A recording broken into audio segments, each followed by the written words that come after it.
Assalamualaikum warahmatullahi wabarakatuh. Perkenalkan, nama saya Kayla Sonia Delvira, NIM 106012419196 dari kelas DK 4811. Pada kesempatan kali ini, saya mohon izin kepada Bapak dan Ibu dosen, serta rekan-rekan mahasiswa, dan saya harap semoga apa yang saya dapat share dan sampaikan hari ini dapat bermanfaat dan berguna untuk kita untuk menambah wawasan dan ilmu kita sendiri. Mengapa saya mengambil tema ini? Karena yang banyak terjadi pada saat ini adalah manusia selalu berlomba-lomba untuk meninggalkan harta, gelar, jabatan, nama, bahkan warisan ketika mereka meninggal. Rasulullah Shallallahu Alaihi Wasallam pernah mengingatkan kita bahwa harta ataupun warisan yang paling berharga adalah Al-Quran dan hadis. Beliau pernah bersabda seperti, tinggalkan kepada kalian dua perkara di mana kalian tidak akan tersesat jika kalian berpegang teguh pada keduanya. Kedua ini yang dimaksud adalah kitabullah dan sunnah Rasul. Hadis riwayat Malik.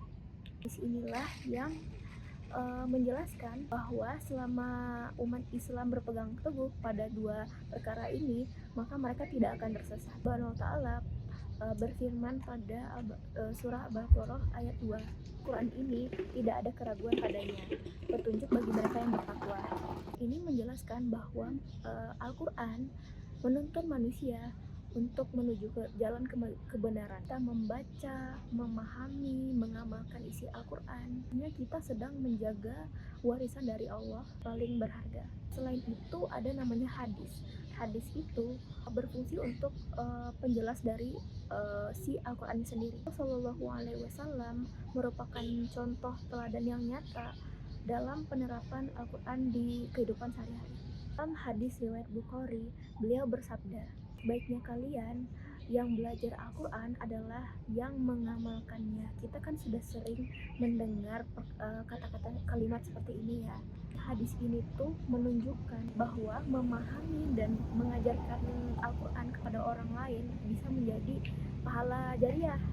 Maka siapapun yang belajar tentang Al-Quran dan hadis, mengamalkannya dan mengajarkannya lagi ke orang lain misalnya, nah itu sama saja dia dengan meneruskan warisan dari Rasulullah Shallallahu Alaihi Wasallam.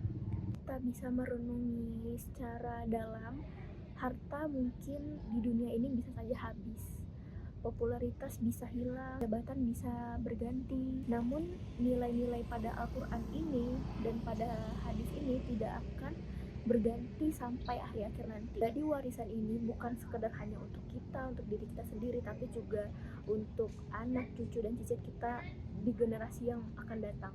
Tua yang menanamkan kecintaan pada Al-Quran kepada anaknya, atau guru-guru yang membimbing muridnya agar bisa belajar Al-Quran adalah mereka mewariskan cahaya iman dan ilmu yang abadi pada penerusnya. Di sini kita bisa mengerti betapa pentingnya Al-Quran dan hadis ini dalam hidup kita. Al-Quran dan hadis ini juga bukan sekedar bacaan ya, namun Al-Quran dan hadis ini tuh adalah pedoman, seperti petunjuk hidup kita, kemana hidup kita akan kita bawa. Nah, semuanya sudah ada tercantum pada Al-Quran dan hadis. Pedoman-pedoman inilah yang akan membawa kita kepada kebahagiaan yang hakiki. Dari pembahasan saya ini dapat kita simpulkan bahwa Al-Quran dan hadis itu adalah pedoman hidup, sumber ilmu. Jadi apapun kegiatan kita yang kita lakukan sehari-hari, mau itu menuntut ilmu, bahkan sekedar ingin tidur, bangun tidur, atau bahkan makan, kita harus menyangkut pautkan semuanya agar semua kegiatan kita tuh berlandaskan pada Al-Quran dan hadis. Mungkin demikian saja presentasi yang dapat saya sampaikan tentang bagaimana pandangan saya terhadap Al-Quran dan hadis. Saya ucapkan kepada Bapak dan Ibu dosen serta rekan-rekan mahasiswa saya semua atas perhatian dan waktu yang diberikan untuk presentasi.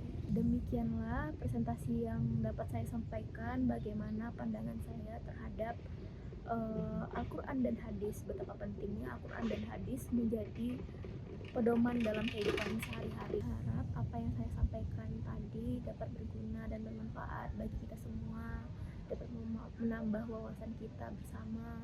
Saya mengakhiri presentasi ini. Jika ada kesalahan kata, saya mohon maaf. Semoga kita semua diberikan kekuatan dan keimanan yang kuat untuk menjaga dan mengamalkan ilmu keislaman ini. Saya Kaila Sunda Davira pamit undur diri. Wabillahi taufiq wal hidayah. Wassalamualaikum warahmatullahi wabarakatuh.